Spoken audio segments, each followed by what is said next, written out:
Welcome back to Breakfast Television. We're talking to a guest today out of Hamilton because a lockdown begins there right about now, joining the likes of Toronto, Peel, York Region, Windsor, Essex, and now Hamilton. So joining us, an infectious diseases specialist from Hamilton, Dr. Zain Chagla. Nice to see you this morning. I'm just wondering, what does this mean for you in your daily life going into the gray zone? Red zone for some time, and so that really has just meant the capacity for doing many things like restaurants and fitness centers and malls has been severely reduced. Many of us aren't doing it anyways for the sake of trying to stay home with our families and not leave the house except essentially. There will be a transition here. There's going to be obviously a closure to the malls, which I think were one of the more concerning points in the city, where we were seeing, a lot of people going to our malls, particularly in the context of Christmas shopping for regions that were closed. On the wide scale here, in Hamilton, we've been living as if we were in gray zone for some time. I think it's just a recognition now that this is society, and hopefully for the gatherings coming up over Christmas, this is going to be the expectation that we just stay at home with our families. Now, for someone dealing with this on the front line every day at St. Joe's Hospital in Hamilton, I'm wondering why you think this is the right time to enter the lockdown. Yeah, this is hard for businesses, and even if this is the right decision, it hurts other people, and I get it. I think the biggest thing to convey is that hospitals are under an immense amount of strain now.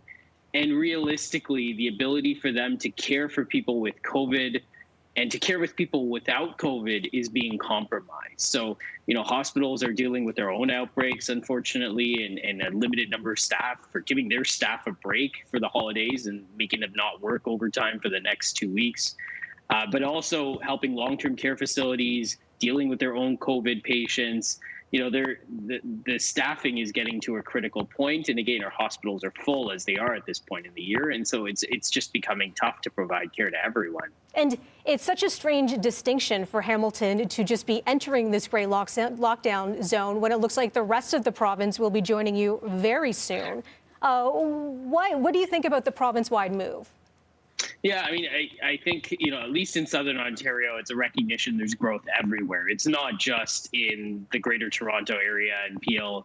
It includes Hamilton, but it includes places like Brant, like Niagara, like London, like Windsor, that are constantly growing despite the measures in place. And unfortunately, this is a winter respiratory virus. And so, things are going to transmit more heavily in the winter, and we're seeing it.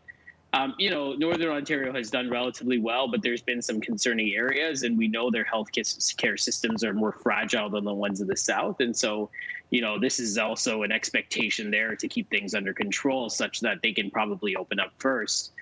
And the last thing is, listen, there's a natural break here, right? And it's important to recognize that kids are out of school.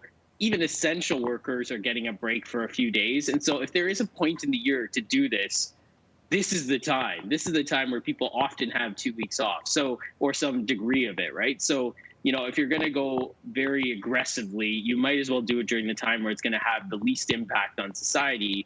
I think it's a good move in that sense. Now, as an infectious diseases specialist, I'm wondering if you're keeping an eye on the new strain of the coronavirus that the UK Prime Minister says is about 70% more transmissible than the old variant. What are your thoughts on it? Yeah, I think we've acted aggressively for this. This has been circulating in the UK for 3 months. It seems to be circulating in higher quantities now, and some of the data is starting to come back from it. There's evidence from South Africa. A similar strain is there too as well. I think it says something that we should be making sure our border controls moving forward are as aggressive as possible, that we even think about tying things like testing to people returning to Canada to make sure we identify people that are positive. Realistically, this could be occurring in other places in the world. The UK is doing a fantastic job with genome mapping of their COVID strains and trying to figure out what's circulating where. unfortunately, some areas of the world don't have the technology or the resources to do that. And so, it's another example of where the border is so important for us to make sure it's controlled properly. That's right. And again, flights coming into Canada from the UK called off for now.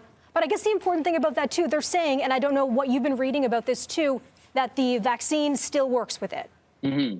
Absolutely. Again, the major implication is that we think this might be a bit more transmissible.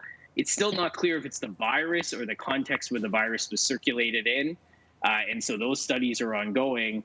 But rest assured, this seems to be still active against the virus, and the vaccine strategy will work. It is a good reminder, though, that we do need good surveillance after the vaccine strategy to make sure that a virus that mutates, that is able to escape vaccine coverage, isn't necessarily circulating around the world. And if it is, that we recognize it and develop change our vaccine protocols to compensate for it. Dr. Chagla, thanks so much for joining us from St. Joe's Hospital in Hamilton. That city entering the gray lockdown zone today.